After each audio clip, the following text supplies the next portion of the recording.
What is up guys, it's your favourite Scotsman Ryan here, and today we are going to take a first look at this month's $550 gaming PC build.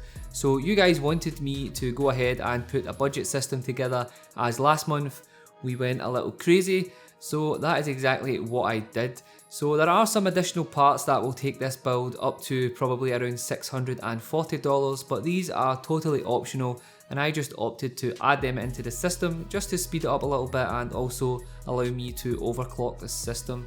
So all the parts will be linked down below if you guys want to check them out. So first of all, let's talk about the case. Obviously, as it's a budget build, I wanted to spend as little as possible on the build, so we went for the Thermaltake Versa H21. So this case actually arrives in both windowed and non-windowed versions and costs just $32, which I think is an absolute bargain. I was originally planning to get the windowed version, but it wasn't going to be in stock for a few weeks. So, given that I am very impatient and wanted to go ahead and get this build sorted, I went for the non-windowed version, but there are some pretty awesome features about this case. So first of all, if we take a look at the top, this is where you will find the I/O, and it sports one USB 2.0 and one USB 3.0, as well as your microphone and headset ports. Just above that you will find the power and reset switch along with the hard drive indicator. Taking a look inside, you will see that there is plenty of space to build, which is always nice, and also some nice features just like this toolless drive bay, which is super convenient and I think pretty awesome on a budget case. The front panel can be easily removed to reveal the dust filter, and as you can see there are no intake fans, but fear not, if you would like to add two 120mm fans, you can easily click them onto the dust filter, which I think is an awesome feature and it's super easy to set up. Overall, for this price I think you could definitely do a lot worse, but there are loads of cases in this price bracket, so I guess you could just choose whichever suits your tastes. So for the board I went for the Gigabyte 970A UD3P, and yes, I know that is a mouthful, and I know that from past experience this is a very high quality budget mobile that supports unlocked AMD processors.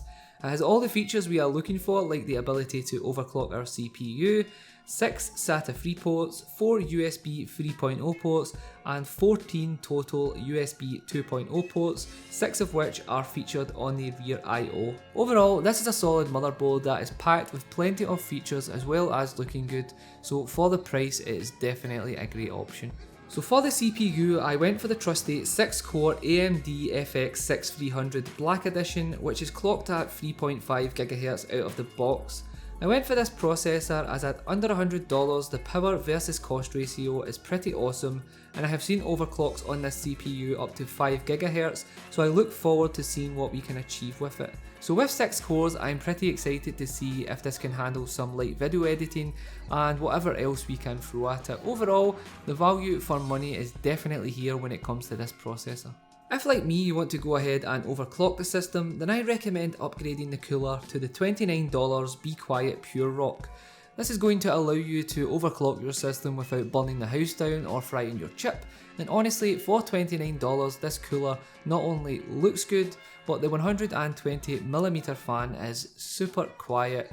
Obviously the name Be Quiet gives it away, so it's definitely a worthwhile upgrade and pretty inexpensive, so I would definitely recommend that you guys go ahead and do this. The graphics card I have chosen is the XFX Radeon R9 380, which has 4GB of GDDR5 and supports everything AMD has to offer like iFinity and FreeSync, which will come in super handy for me as I utilise FreeSync monitors.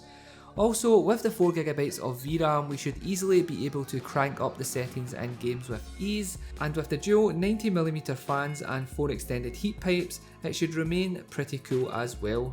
Overall, the R9 380 is a solid choice and it outperforms the similarly priced GTX 960 on most titles, so it's definitely worthwhile picking up.